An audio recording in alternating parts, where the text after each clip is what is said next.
Bonjour à toutes, bonjour à tous. Je vous prie de m'excuser. Alors d'une part pour le changement d'horaire, même s'il n'est pas de mon fait, ce sont des contraintes logistiques. Et d'ailleurs, nous retrouverons la semaine prochaine l'horaire habituel de 14h30.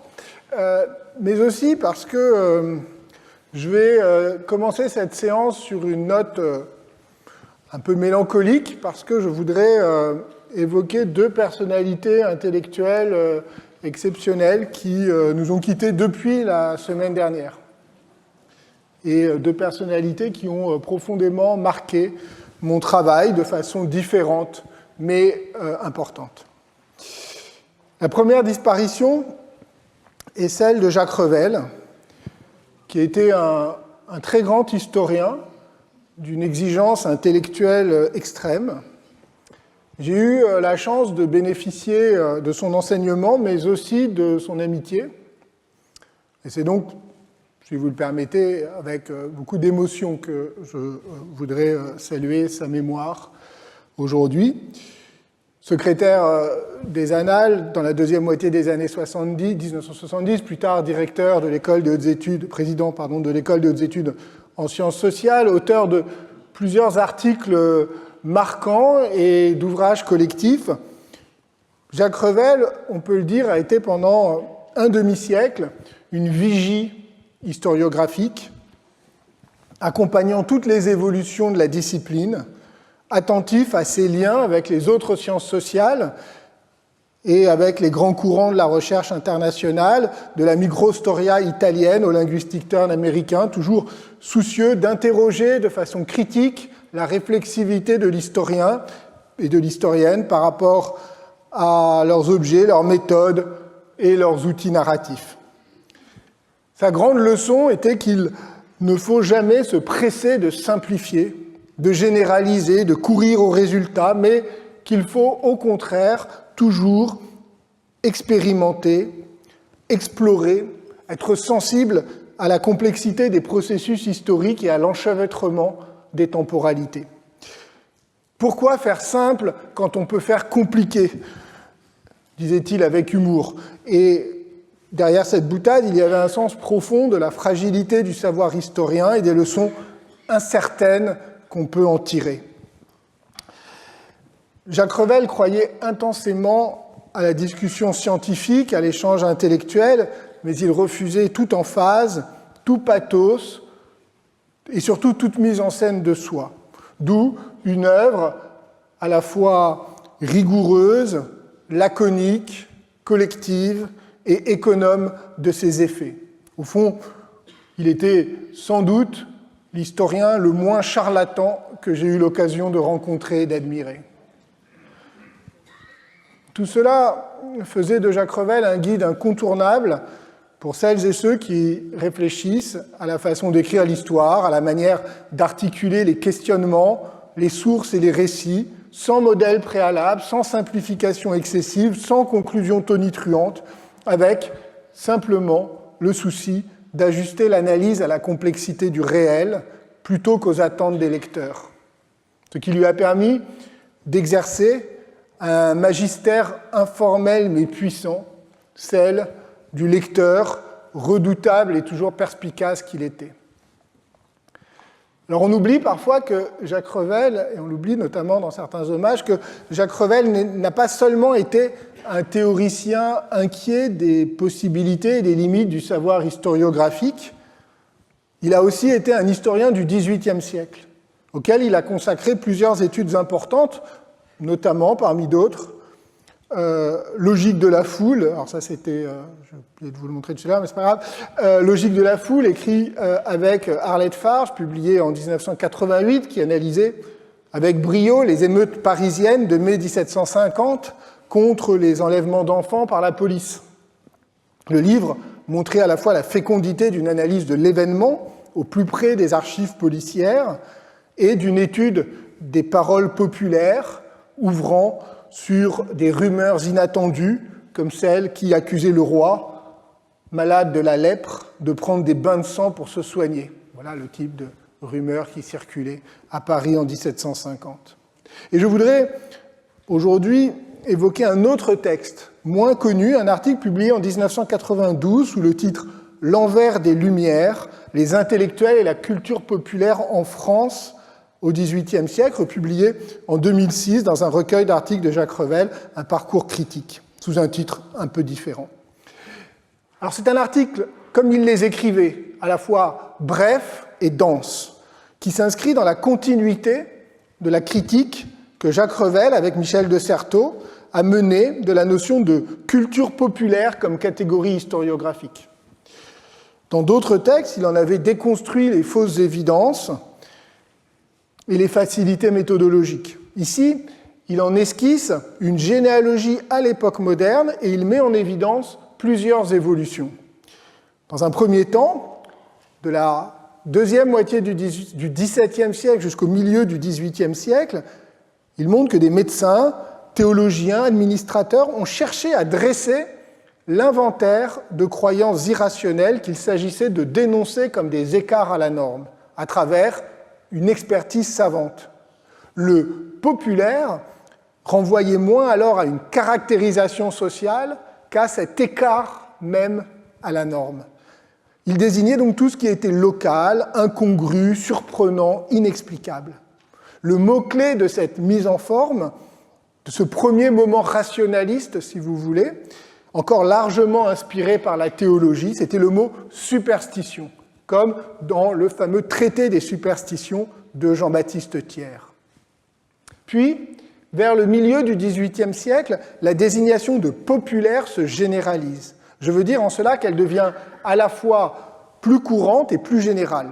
Elle perd en expertise, elle n'est plus le fait de professions spécialisées, et elle vise de façon globale un ensemble d'attitudes qui sont désormais disqualifiées par la référence à leur position sociale. La catégorie de populaire permet désormais aux élites de s'auto-définir par la maîtrise de la civilité et de la raison. Mais, montrait Jacques Revel, dans la deuxième moitié du XVIIIe siècle, un second processus presque en sens inverse se déploie, qui lui-même se dédouble. D'une part, les attitudes populaires deviennent à nouveau l'objet de l'étude de spécialistes, dans le cadre, cette fois, d'un discours pré-ethnographique, qui cherche à les étudier et à le comprendre dans un contexte intellectuel différent, qui est celui de la pensée du progrès. Ces attitudes populaires correspondent à un passé qu'il s'agit d'étudier avant qu'il ne disparaisse, à travers une sorte d'exotisme de l'intérieur.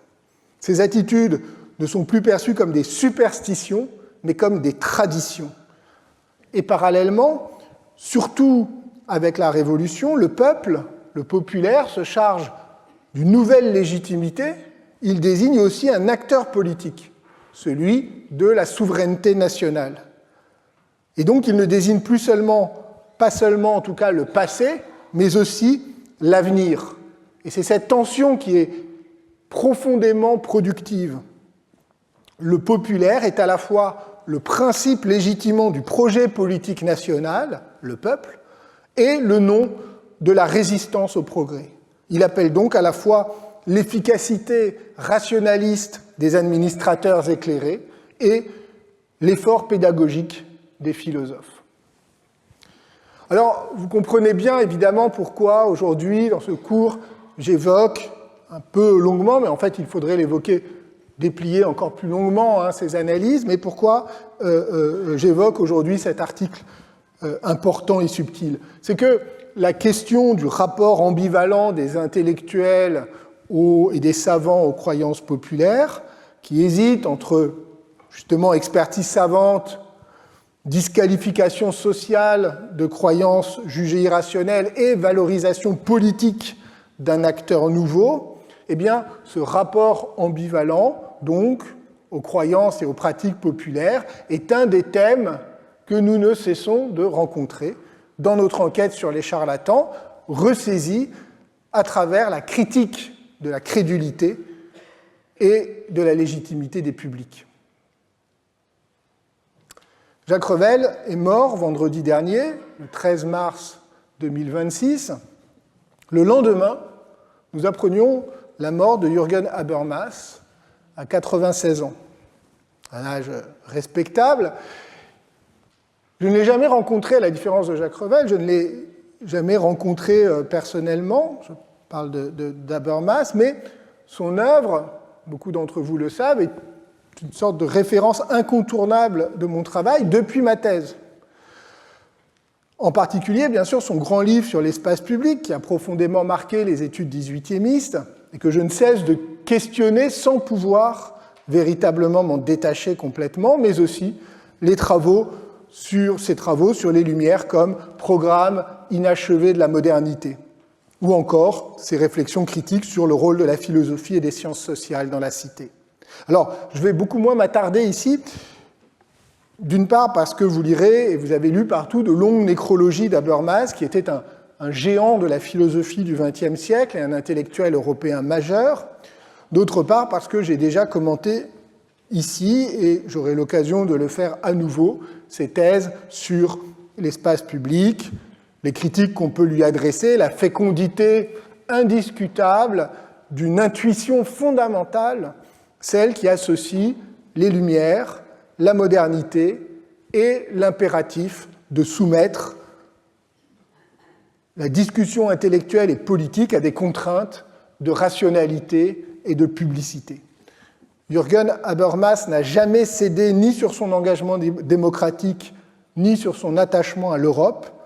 Il était la conscience morale d'une Europe éclairée, post-nationaliste, farouchement démocratique. Il nous reste à espérer que sa disparition ne devienne pas le sinistre symbole d'un changement d'époque. Du peuple au public, du regard que portent les intellectuels sur la culture populaire jusqu'à leur ambition d'éclairer la multitude, ce qui se joue au fond, c'est peut-être le passage du charlatan de la Renaissance, histrion et vendeur d'Orvietan, au charlatan des Lumières, demi-savant et démagogue habile. C'est tout le passage aussi de la condamnation savante à la dénonciation politique. Lors des deux premières séances du cours, début janvier, j'avais mis en parallèle deux discours des philosophes des Lumières sur le charlatanisme. J'avais commencé, vous vous en souvenez, je l'espère, en tout cas par la critique de Condorcet. Celle-ci mettait en scène un face-à-face irréductible entre les philosophes d'une part, appuyés sur les principes et les institutions de la science, et d'autre part, les imposteurs et démagogues. Les premiers visant à éclairer le public, le second cherchant à le tromper. Entre eux, point de compromis possible, mais le combat de la raison contre la superstition, de la vérité contre le mensonge. Un second type de critique, plus inquiète, plus ironique, que nous avions rencontré notamment chez Voltaire, suspectait le charlatanisme d'être inhérent à la pratique des sciences et renforcé par le commerce de librairie, chaque savant cherchant à faire valoir, en quelque sorte, ses idées comme une marchandise. Puis, vous l'avez remarqué, j'ai été aspiré par l'histoire sociale du charlatanisme médical, des médecins empiriques et de leurs remèdes, de la proximité entre les théâtres ambulants et la médecine populaire, pendant toute une série de séances, et j'ai un peu délaissé cette question du charlatanisme au sein de l'espace savant, mais rassurez-vous, je ne l'ai pas perdu de vue, puisque c'est au fond la question essentielle dont j'étais parti, celle qui motive cette enquête sur les charlatans. D'ailleurs, nous l'avons croisé à nouveau la semaine dernière, dès lors que la science devient publique et spectaculaire, dès lors qu'elle suscite l'engouement et la curiosité, ne risque-t-elle pas d'être aspirée par le charlatanisme sous toutes ses formes, se demandait Henri Descramps dans sa croisade contre les usages dévoyés de la science et contre les prestiges de la magie. Au-delà, c'est toute la question, c'est tout le monde du savoir plutôt qui entre progressivement dans une ère du soupçon. Le désir du succès, voire l'appât du gain, ne risque-t-il pas d'entraîner les savants au-delà des limites légitimes du raisonnement scientifique? Et on peut même aller plus loin, lorsqu'un savant cherche à susciter l'intérêt de son auditoire par quelques effets rhétoriques ou visuels, à quel moment cesse-t-il d'être un pédagogue pour devenir un charlatan? Peut-on si facilement tracer une frontière étanche entre les usages légitimes et illégitimes de la communication? Ce que l'on peut formuler encore autrement, le charlatan est-il l'adversaire du philosophe, son envers, ou plutôt sa mauvaise conscience? Alors il est temps aujourd'hui, et encore la semaine prochaine, d'aborder frontalement cette question en suivant toute une tradition. Aujourd'hui, je vais le faire en suivant une tradition intellectuelle de critique, ou plutôt, je dirais, d'autocritique des sciences, un ensemble de textes, souvent oubliés, qui ont inlassablement insisté sur les abus et les ridicules des savants, stigmatisant leur irrésistible propension au charlatanisme. Dans l'Europe du XVIIIe siècle, un livre en particulier a mis cette question au centre des discussions. Il s'agit d'un livre d'un professeur d'histoire et de droit de l'université de Leipzig, Johann Burkhard Mencken, ou Menke sans le N, les deux graphies sont avérées, qui prononce en février 1713 à Leipzig, puis à nouveau en février 1715, deux conférences, à la fois officielles et satiriques, je reviendrai dans un instant sur cette apparente contradiction, conférences qui sont ensuite publiées en latin dès 1715 sous le titre De Charlataneria Eruditorum, pas vraiment besoin de traduire, de la charlatanerie des érudits ou des savants. Le livre fait l'objet de nombreuses rééditions, au moins 6 au cours du siècle, et il est traduit dans plusieurs langues européennes, en allemand dès 1716, puis en français en 1721 et en espagnol en 1787. Il aura même des suites, par exemple en 1791, presque un siècle plus tard, Johann Gabriel Büchel publie De la charlatanerie des savants depuis Menke, qui est à la fois un état des lieux et une mise à jour, ce qui montre que le livre était toujours une référence, au moins dans le monde germanique. Donc il a traversé comme ça tout le XVIIIe siècle. Et je pourrais citer toute une série d'autres livres qui s'inscrivent et qui répondent et qui réagissent à ce texte. Alors, Johann Burkhard Mencken, il est vrai, n'était pas un inconnu ou un auteur satirique de second ordre, il était un grand savant et un érudit, professeur à Leipzig, je l'ai dit. Son père, déjà, avait fait une très belle carrière dans la même université où il était réputé pour ses qualités d'orateur et attirait une foule nombreuse d'étudiants. Il avait fondé en 1682 les Acta Eruditorum, qui était un des principaux journaux savants européens, que son fils, donc, Johann Burkhard, a ensuite dirigé pendant tout le début du XVIIIe siècle. Alors, on qualifierait peut-être aujourd'hui de Nepo Baby, je ne sais pas, mais à l'époque, les dynasties universitaires étaient monnaie courante. Il vous suffit de vous promener dans la cour Budet du collège et vous verrez les noms gravés sur les plaques, vous avez peut-être déjà vu, les noms gravés des professeurs du collège royal à l'époque moderne, et vous constaterez que très souvent, les fils succédaient au père. Bref, Mencken était une figure importante, respectée, de ce qu'on appelait alors la République des lettres, ce réseau européen de savants qui échangeaient des lettres, des ouvrages, des recommandations, des recensions dans les journaux, qui voyageaient aussi, entretenant un idéal cosmopolite et lettré, comme si leur véritable patrie était la connaissance. Mencken lui-même a voyagé en début de sa carrière, notamment en Hollande, où il a rencontré Pierre Bayle, qui a exercé sur lui une influence certaine, par son esprit critique et sa liberté intellectuelle. Il a voyagé aussi en Angleterre, où il a rendu visite aux figures majeures de la Royal Academy. C'est donc ce digne professeur, alors âgé de 40 ans, qui publie en 1715 ce petit ouvrage en latin chez un imprimeur qui se trouve était son beau-père. Vous voyez, décidément, c'est une histoire de famille. Et le livre était court, puisqu'il s'agissait donc de 2 conférences et une préface. Or, les éditions suivantes ont été augmentées dès l'édition allemande de 1716, augmentées de nombreuses notes rédigées par des collaborateurs ou des étudiants de Mencken au point d'en doubler le volume. Par exemple, si on ouvre l'édition française, ou plus exactement l'édition en français, publiée à La Haye en 1721, chez le libraire Jean Van Durent, avec de nombreuses notes, vous voyez, avec des remarques critiques de différents auteurs, qui commentent, ajoutent des références et des exemples, et parfois même critiquent le texte principal. Il arrive ainsi dans cette version que sur la même une seule page, vous ayez une ligne de texte et ensuite un ensemble de références bibliographiques et de notes qui parfois se contredisent. Ce qui renforce encore le caractère érudit et encyclopédique de ce volume, au-delà de sa dimension satirique. Alors d'ailleurs, un mot sur, je vous ai mis là le frontispice aussi, qui est le même, si vous l'avez peut-être noté, que celui de la version originale, et on y voit évidemment des charlatans.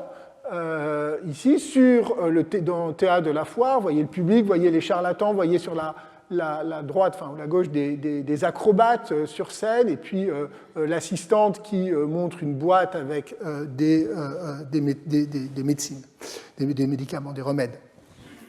Et la gravure est surmontée d'une devise que peut-être vous déchiffrez difficilement de loin, mais qui dit « Mundus vult decipi », le monde veut être trompé, ce qui correspond, glose Mencken dans sa préface, à la devise des charlatans, le monde veut être trompé. Et la préface de Mencken, justement, revient longuement sur le terme même de charlatan, en se justifiant de l'emploi qu'il en fait. Mencken dit avoir emprunté le terme au français, même s'il sait que le mot à l'origine vient de l'italien. Il cite Charles Patin, lui-même fils du célèbre médecin Guy Patin, décidément. Charles Patin qui était libre penseur et qui aurait dit que la charlatanerie était la 5e partie de la médecine.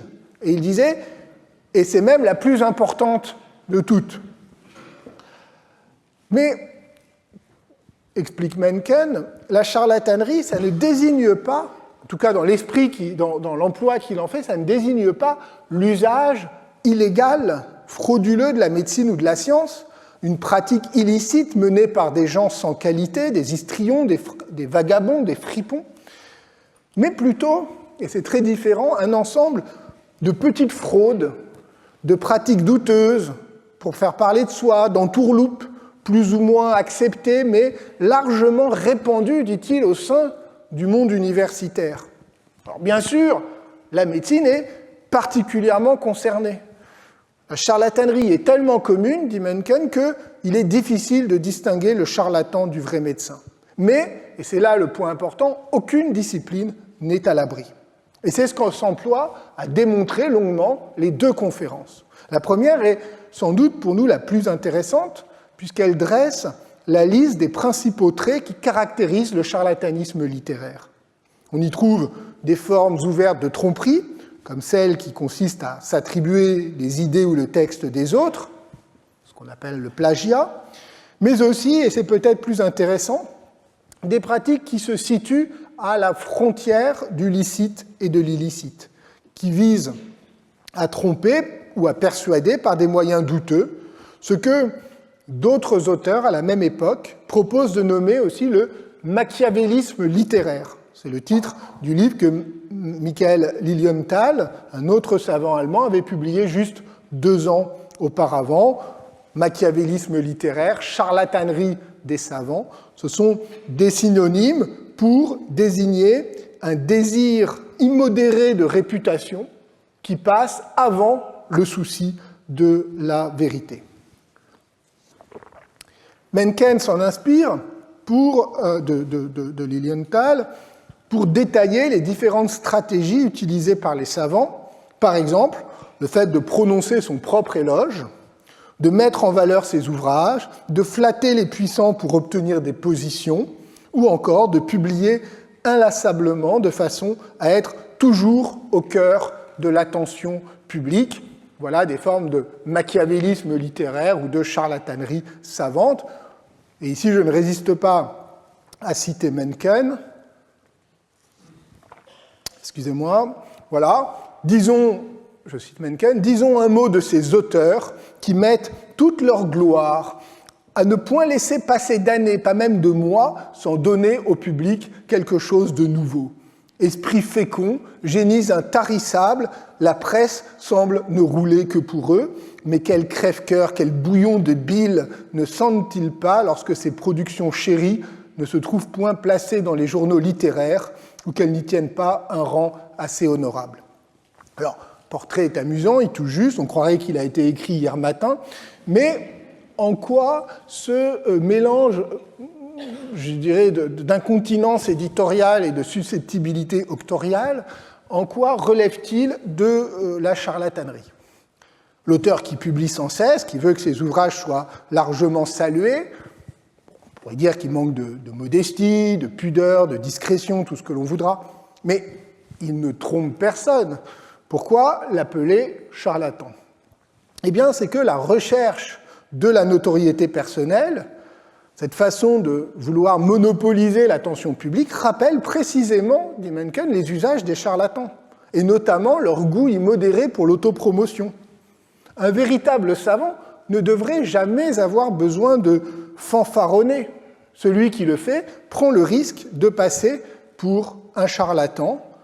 Voilà ce qu'écrit encore Mencken. Rappelons encore une fois ces auteurs infortunés qui sont obligés de se louer eux-mêmes et qui le font d'une manière aussi pompeuse et en des termes aussi ampoulés que peuvent l'être ceux des charlatans, lorsque pour vendre leur panacée, ils font entendre au peuple que c'est un remède à tous les maux capable de les faire vivre des siècles entiers.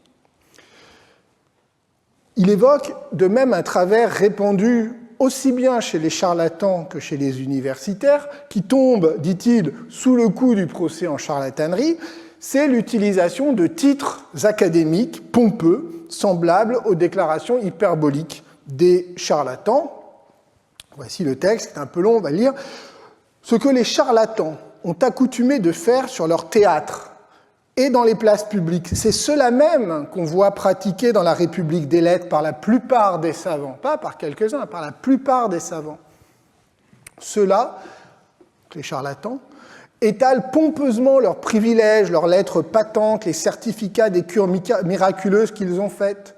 Ils racontent avec emphase les effets surprenants et toujours infaillibles des remèdes qu'ils offrent au public.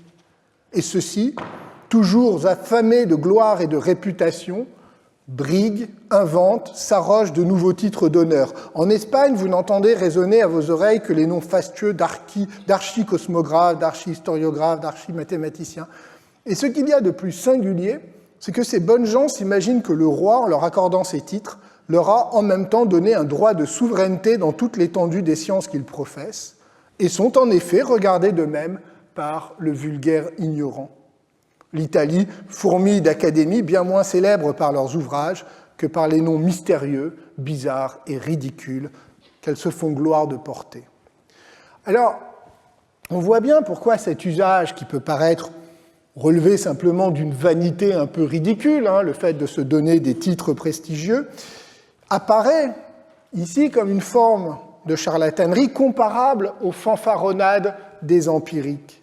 Eh bien, c'est parce qu'il s'agit d'en imposer au public, et en particulier aux vulgaires ignorants, non pas par la valeur des arguments ou la puissance de la pensée, mais par des effets d'autorité, par le prestige de l'apparat, ou encore parce que Pascal appelait des grandeurs d'établissement.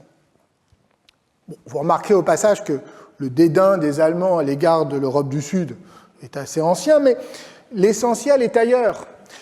D'abord, dans la crainte que ces titres universitaires deviennent des titres de souveraineté. Il faut prendre ici la remarque presque au pied de la lettre, c'est-à-dire qu'ils supposent une autorité sur un domaine du savoir, une autorité qui n'aurait plus à se prouver par la raison, mais qui s'imposerait comme un fait de pouvoir. Autrement dit, à travers une confusion entre l'autorité savante et l'autorité politique. Ensuite, dans le danger que ces titres pompeux et mystérieux deviennent des arguments publicitaires. Vous avez noté il y a un instant l'inquiétude à l'égard des auteurs qui publient trop, qui ne cessent de faire rouler la presse. Mais après tout, pourquoi se plaindre que des savants travaillent trop et produisent trop de savoir ? C'est que la menace qui pointe ici, c'est celle d'une soumission de la science à des logiques commerciales, éditoriales, celle du marché du livre, celle des demandes des imprimeurs et des libraires.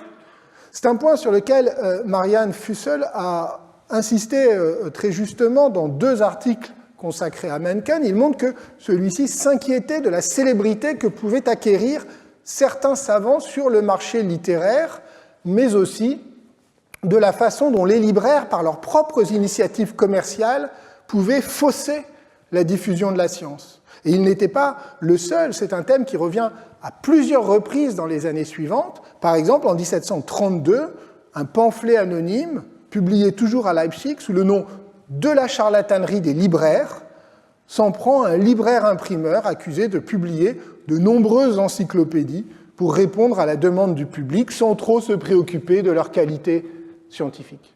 Et peut-être que vous vous souvenez que Voltaire reprenait très précisément ce type de critique sur les logiques propres du marché éditorial et notamment des libraires-imprimeurs qui faisaient fabriquer des encyclopédies et des dictionnaires par des auteurs mineurs.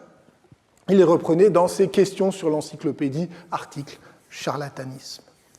La critique de la charlatanerie sert donc à désigner un double danger qui menace l'autonomie de la science, les dynamiques internes de pouvoir, lorsque chaque savant se taille une petite principauté et se pare de titres ronflants pour se mettre à l'abri de toute critique, et les logiques commerciales externes qui font primer le succès éditorial et la célébrité sur le jugement des pairs.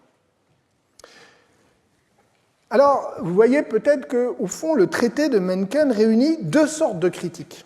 D'une part, celles qui relèvent de véritables défauts intellectuels, rédhibitoires, qui affectent la crédibilité même de la science et du savoir produit, le manque d'honnêteté, l'absence de rigueur, l'attention excessive portée à des détails insignifiants, le jargon incompréhensible. D'autre part, des défauts qui relèvent plutôt, je dirais, du ridicule, par exemple la vantardise, la susceptibilité ou encore l'impolitesse de certains savants. Il y a même des défauts sur lesquels ils s'attardent assez longuement et qui, à première vue, peuvent paraître un peu anecdotiques. Par exemple, la manière dont les savants s'habillent. Il s'en prend ainsi, je le cite, à une autre espèce de charlatans. Ce sont ceux qui, pour s'attirer les regards et l'admiration du peuple, affectent de porter des habits remarquables, ou par leur magnificence, ou par leur ancienneté. Alors, curieusement, l'exemple qu'il prend ici, c'est Aristote, qui se faisait poudrer et parfumer, et avait les doigts chargés de diamants et de pierres précieuses. Alors, franchement, j'avoue que je l'ignorais. Mencken semble assez sûr de ses sources, donc appel aux spécialistes d'Aristote, et il ajoute « À votre avis, messieurs, cela ne sent-il pas un peu son charlatan ?» Alors il donne aussi des exemples plus récents, de philosophes moins connus, donc ça vous ferait moins rire, mais le cas inverse est tout aussi, c'est-à-dire ceux des savants mal soignés et mal habillés, et n'est pas plus honorable. Voilà un autre genre de savants, les docteurs qui, je cite toujours Mencken, au lieu d'un habit honnête et décent, portent un manteau crasseux et déchiré, un vieux pourpoint de cyclope, des choses pendantes, des bas mal tirés, et tout cela afin de passer pour des hommes méditatifs et toujours concentrés dans l'étude et la contemplation. Bon, du coup, j'ai fait un petit effort aujourd'hui, parce que je me suis dit, après ça, c'est pas le jour pour venir en survêtement. Je voudrais quand même pas passer pour un homme méditatif.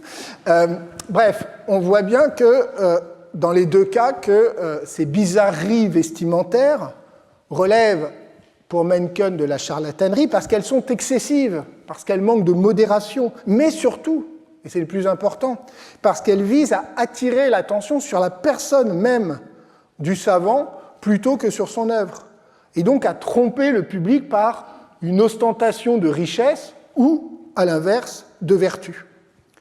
Comme les charlatans des places publiques qui s'habillent dans de riches vêtements orientaux pour capter l'attention des spectateurs et pour impressionner le public, ces savants jouent un rôle. Ils se mettent en scène. La théâtralité de leur personne publique se déploie au détriment des véritables échanges savants. Alors je ne m'attarde pas trop sur la deuxième conférence, le deuxième discours, qui traite des disciplines les unes après les autres, aucune n'échappant au danger du charlatanisme. La leçon essentielle est que le savoir est toujours fragile, que les savants sont souvent tentés d'avoir recours à des pratiques qui ne relèvent pas de l'argumentation savante et qui tirent très souvent, même sans être totalement répréhensible, le savant du côté du pédant, ce personnage devenu la cible de nombreuses satires. D'ailleurs, on peut s'étonner de voir Mencken assimiler le pédant et le charlatan, et c'est d'ailleurs un reproche qui lui a été adressé très tôt, notamment par Christoph August Heumann, qui était professeur à Göttingen, et qui lui proposait de distinguer plus clairement le pédant, qui se trompe lui-même, et le charlatan, qui lui trompe les autres. Et cette distinction vous rappelle peut-être quelque chose, puisque nous l'avions rencontré presque sous cette forme exacte dans l'article charlatanerie de Diderot dans l'encyclopédie qu'on avait étudiée lors de la deuxième séance. La charlatanerie devient alors un thème très général, peut-être trop général, mais qui ne se contente pas de généraliser la critique du médecin charlatan à l'ensemble des disciplines savantes, mais qui produit une satire généralisée du monde de la science. Alors comment l'expliquer ? À quoi sert cette satire, en particulier, je l'ai dit, dans le contexte d'une conférence universitaire, qui plus est prononcée dans un contexte officiel, puisque je ne vous l'ai pas dit, mais ces deux discours de Mencken, 713-1715, ont été prononcés lors de la remise des diplômes, et par ailleurs, initialement en latin. Donc, on voit bien qu'il ne s'agit pas d'une critique extérieure à l'institution universitaire, une satire qui viserait les savants en tant que tels, puisqu'elle est prononcée par un savant pour d'autres savants en latin lors de la remise des diplômes. Mais qu'il ne s'agit pas non plus d'une critique adressée au public pour les mettre en garde contre les faux savants, ceux qui sont extérieurs à la République des lettres ou au monde académique. Il faut alors partir de l'étonnement que j'ai signalé tout à l'heure, le fait que cet ouvrage satirique se présente sous une forme qui est celle d'un texte érudit, d'une sorte d'encyclopédie savante, d'une histoire littéraire, ou du moins d'une histoire des savants et du savoir. Et évidemment, cette forme, pour nous, elle est un peu étrange. Nous ne savons pas vraiment comment lire ce texte, qui est à la fois un mélange de plaisanterie ou de satire, j'en ai lu quelques extraits, mais aussi de références savantes et de commentaires bibliographiques. Est-ce une satire, est-ce un pamphlet contre le pédantisme des savants, ou est-ce un essai érudit sur l'histoire des humanités et la fragilité de tout savoir ? Eh bien, c'est un peu les deux, et du coup, on ne sait pas très bien que faire d'un tel objet. Alors, la première réponse qu'on peut apporter à cette interrogation, c'est qu'il faut le lire à la lumière d'un genre littéraire issu de la tradition humaniste qu'on peut qualifier d'encyclopédisme satirique. Ses origines se situent au XVIe siècle, notamment avec l'ouvrage d'Henri Corneille Agrippa de Nettesheim, que vous avez ici, intitulé Declamatio de Incertitudine et Vanitate Scientiarum, discours sur l'incertitude et la vanité des sciences.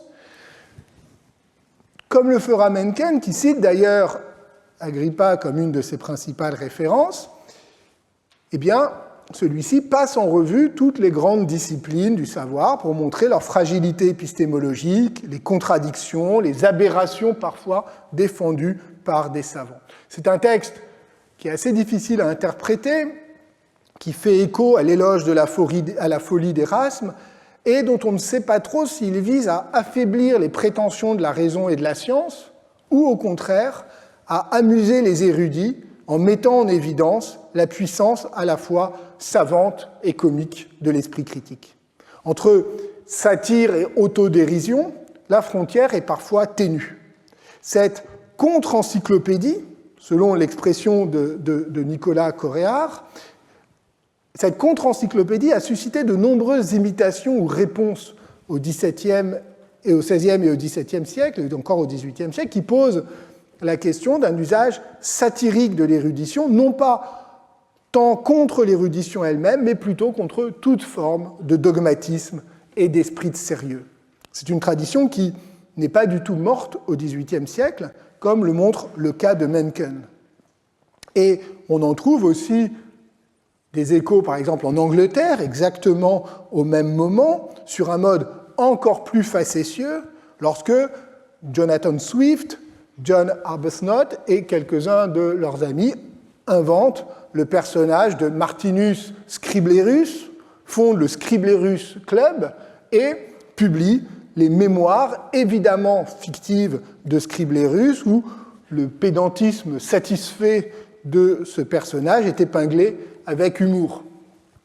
Pour citer les mots de Pierre Sange, préfacier écrivain et préfacier d'une récente réédition, Scriblerus est à la fois, je le cite, l'éternel nigaud, pédant étouffé par un abus de langue morte, et le porte-parole de la dénonciation de la bêtise veule des gens de lettres. Édition récente, vous avez ici, et je le souligne, qui est très amusante parce qu'elle renforce encore, ce n'est pas une édition savante, hein, c'est une édition faite par deux écrivains, et même si elle est en fait très savante, mais elle renforce, elle est très amusante parce qu'elle renforce le dispositif de facétie érudite et d'autodérision littéraire, puisqu'on y trouve, outre les préfaces et postfaces de Pierre Sange, plusieurs centaines de notes, 438 précisément, écrites par un second larron, Pierre Lafare, qui rivalise d'humour absurde avec ses prédécesseurs du Scriblerus Club. Cette tradition, au demeurant, en Angleterre, sera de l'encyclopédisme satirique ou de l'érudition farcesque, sera transformée en matière romanesque par, évidemment, Laurence Sterne dans Vie et opinion de Tristram Shandy, son chef-d'œuvre brillant et hilarant, sommet de la littérature du XVIIIe siècle qui inspira à Diderot un autre chef-d'œuvre, Jacques le Fataliste. En France, dans un registre différent, il faudrait évoquer la philosophie du bon sens ou traité de l'incertitude des connaissances humaines de Jean-Baptiste Boyer d'Argence, publié en 1737.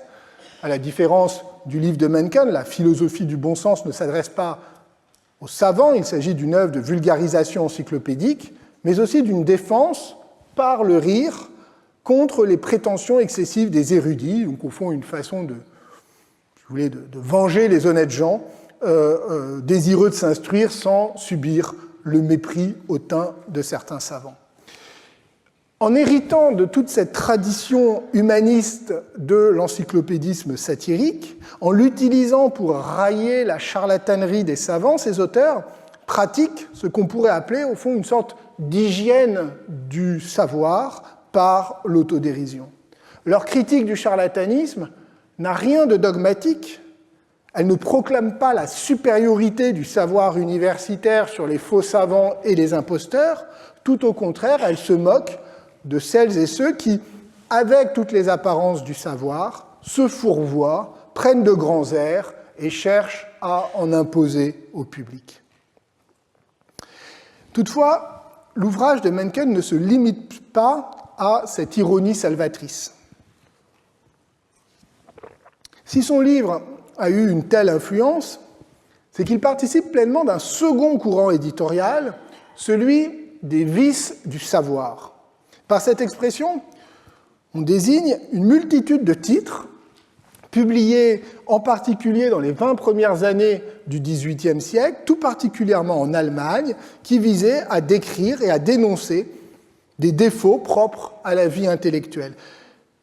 Plusieurs centaines de dissertations, de thèses universitaires furent publiées en Allemagne à cette époque sur ce sujet, de nombreux textes polémiques aussi, au point que les vices du savoir devinrent un véritable genre littéraire qui a connu ensuite d'ailleurs un rebond dans l'Europe du Nord luthérienne et en Suède notamment au cours du XVIIIe siècle. Il s'agit d'une véritable obsession venue de l'intérieur même du monde universitaire, et cette obsession, cette profusion de textes, elle a fait l'objet de plusieurs travaux, mais qui sont rarement pris en considération par les spécialistes des Lumières parce qu'ils apparaissent au fond comme relevant d'une histoire de l'érudition. Pourtant, ces écrits ont joué un rôle important dans l'extension du domaine du charlatanisme et dans la réflexion sur les limites du savoir. Car, contrairement à ce que l'on pourrait s'imaginer, il ne s'agissait pas d'un simple jeu intertextuel entre universitaires. Il s'agissait de produire et de naturaliser des normes morales nécessaires à l'exercice de l'activité scientifique, en désignant donc les défauts dont les savants devaient se prémunir. La jalousie, la vanité, le mensonge, l'ostentation.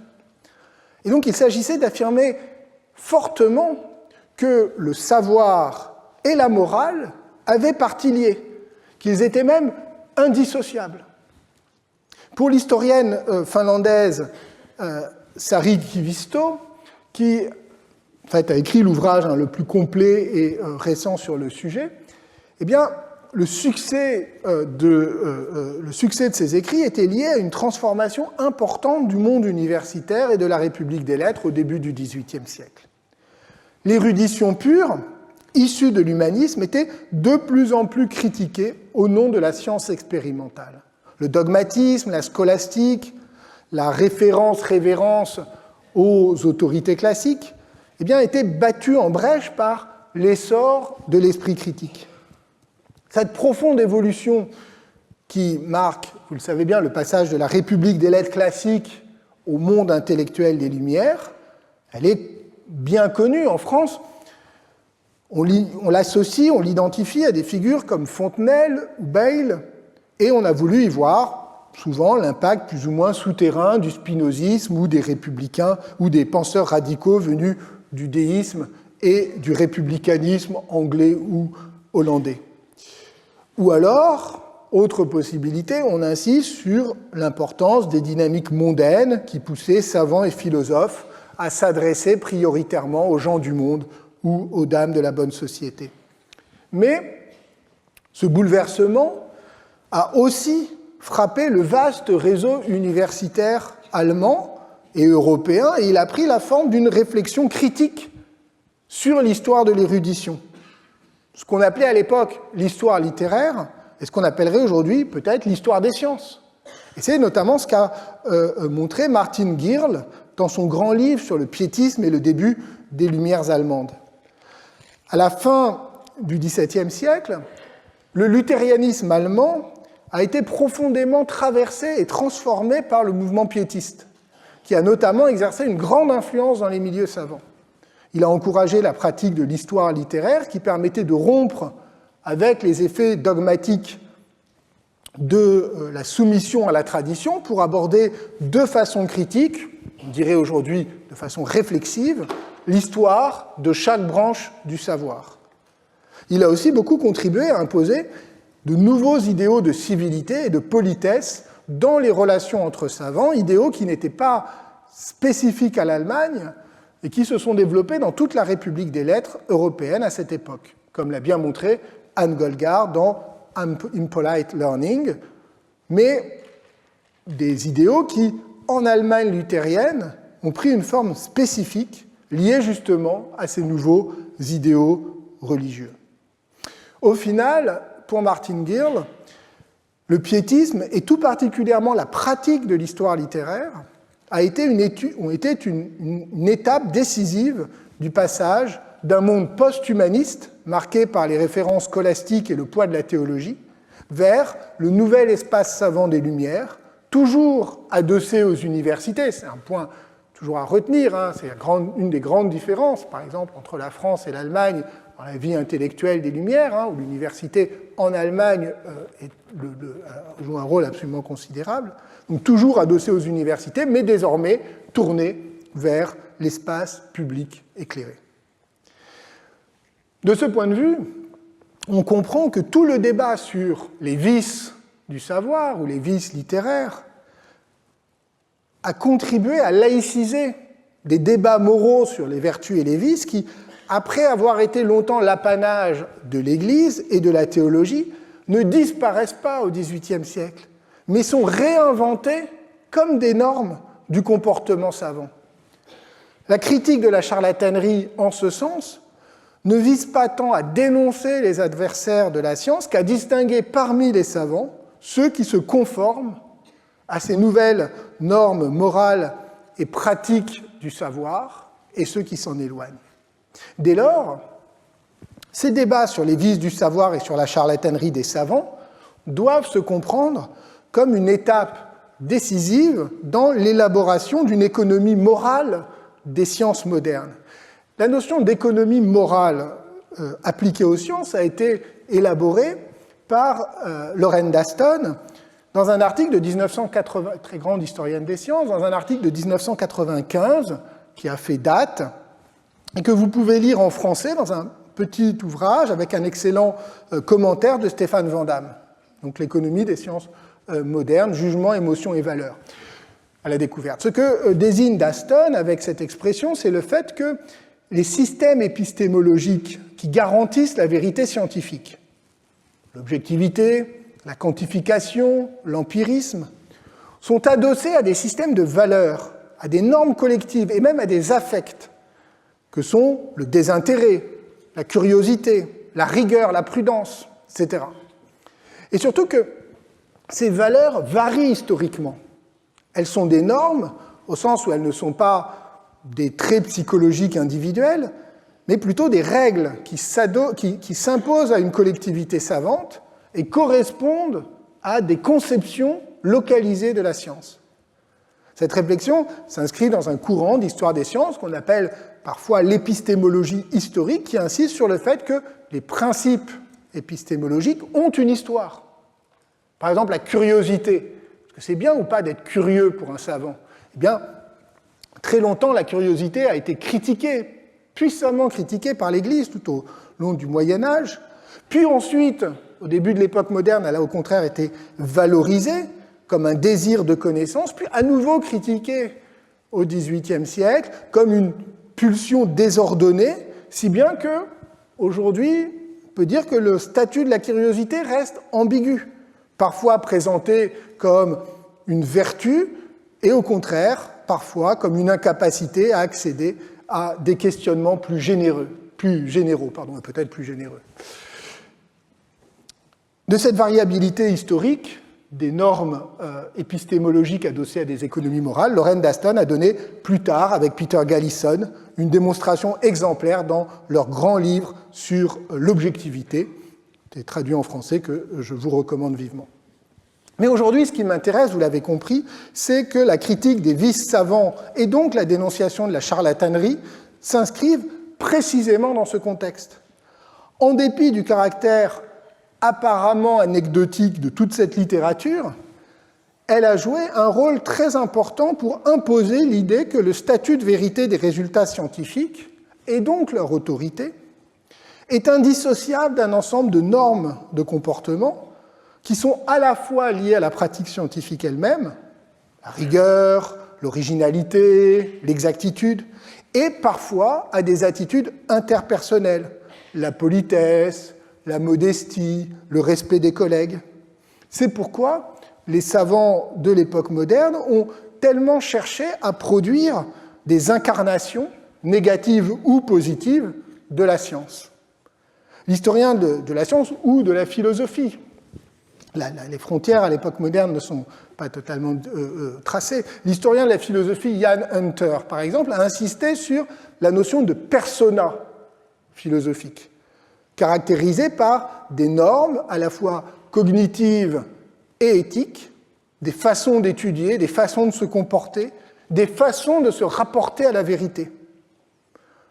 La modestie ou au contraire l'ambition ne sont pas des qualités psychologiques individuelles, ne sont pas non plus des défauts universels ou des qualités universelles, mais sont des normes qui organisent des pratiques collectives.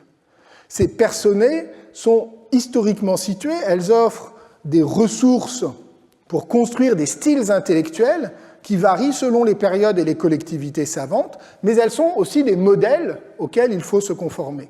Et on comprend que cette personnalisation, au sens propre, cette création de persona, vise à accréditer la dimension morale des qualités scientifiques. Cela passe par des modèles négatifs, comme le pédant ou le charlatan. Cela passe aussi par des modèles positifs, grâce aux éloges des grands savants et des grands écrivains, genre intensément pratiqué dans les académies, notamment à l'époque moderne. Et vous pourriez peut-être estimer que je n'y ai pas échappé tout à fait il y a un instant dans l'hommage que j'ai rendu à la mémoire de Jacques Revel. Dans cette perspective, celle des économies morales et des personnalités savantes, la critique du charlatanisme au XVIIIe siècle ne visait pas à dénoncer les faux savants extérieurs à la communauté savante, mais à réguler celle-ci, à la normaliser et à la moraliser. Et à bien des égards, ce travail a produit des effets durables en associant profondément vertu épistémique et vertu sociale. Ces effets durables, on les retrouve aujourd'hui dans toutes les discussions sur ce qu'on appelle l'intégrité scientifique. Or, celle-ci, ce qu'on oublie parfois, c'est que celle-ci, elle a une histoire. Les normes du licite et de l'illicite dans les sciences, eh bien, elles ne sont pas hors du temps. Elles varient en fonction des conditions sociales, matérielles et même économiques de la recherche. Prenons un exemple très simple. L'autocitation.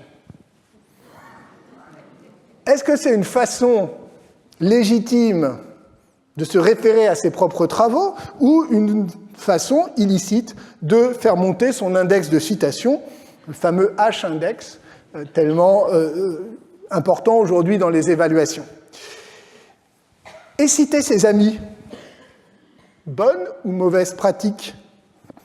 Où se situe la limite? Où passe-t-on de l'immodestie et de la camaraderie au charlatanisme? Certains historiens des sciences vont même jusqu'à considérer que la fraude scientifique est absolument nécessaire au bon fonctionnement de la science, parce qu'elle permet aux communautés scientifiques de réaffirmer leurs principes probatoires, c'est-à-dire le fonctionnement de la preuve, de négocier en permanence les limites des bonnes et des mauvaises pratiques, et donc de s'auto-réguler. Vous voyez, par exemple, le numéro de 2020 de History of Science, dont vous avez ici la référence. À l'inverse, vu de l'extérieur, cette normalisation des économies morales de la science a eu aussi pour effet d'ancrer la satire des mœurs savantes et peut-être d'accréditer durablement dans l'opinion publique une représentation des savants comme des personnages particulièrement ridicules, voire vicieux. Le livre de Mencken, par exemple, a eu une postérité non négligeable et inattendue, non seulement au XVIIIe siècle, mais plus tard, et j'en citerai un seul exemple. En 1937, un autre Mencken, Henry Louis Mencken, donc le journaliste et essayiste américain, a proposé une édition anglaise. Vous l'avez ici.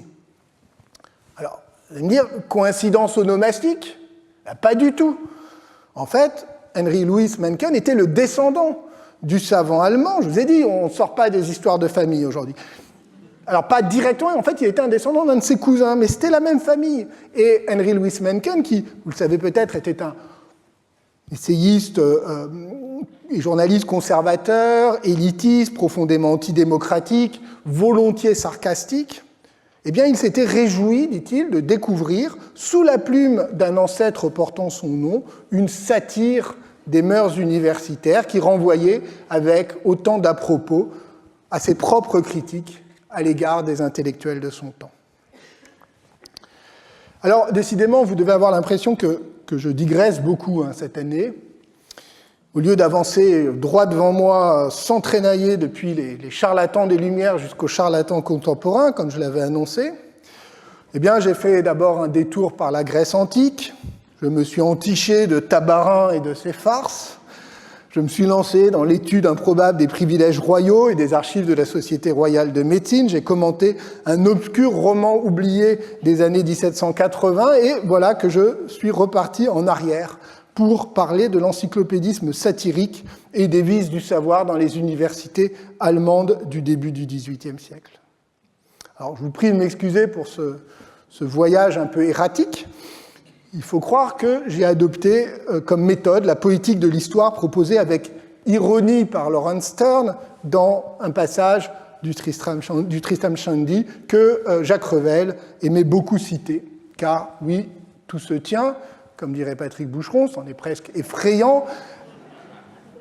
Voici le passage par lequel je vais terminer, dans lequel le narrateur se justifie de n'en être pas encore parvenu. Il est au milieu du roman et il s'aperçoit qu'il n'en est pas encore parvenu à la naissance de son héros. Vous voyez, pire que moi. Et donc il se justifie et il écrit ceci. Si un historiographe pouvait s'en aller sur son histoire comme un muletier sur sa mule, droit devant lui de Rome à Lorette, sans un seul regard à droite ou à gauche, il pourrait se risquer à vous prédire à 1 heure près la fin de son voyage. Mais la chose est, moralement parlant, impossible, car pour peu que l'auteur ait d'esprit, il lui faudra 50 fois dévier de sa route en telle ou telle compagnie, et sans qu'il pense s'y soustraire. Des points de vue se présenteront et le solliciteront sans cesse. Impossible de ne pas s'arrêter pour les contempler. Il aura en outre divers récits à concilier, anecdotes à recueillir, inscriptions à déchiffrer, histoires à glisser dans la trame, traditions à passer au crible, personnages à visiter, panégyriques à afficher sur cette porte, pasquinades sur cette autre. Ceux dont l'homme et la mule sont tous deux exempts. Pour comble, il lui faudra à chaque étape consulter des archives, feuilleter rôles, actes, documents et généalogies interminables dont ses scrupules ne cesseront de ralentir la lecture. Bref, on n'en a jamais fini. On n'en a jamais fini et donc on continue la semaine prochaine. Bon après-midi.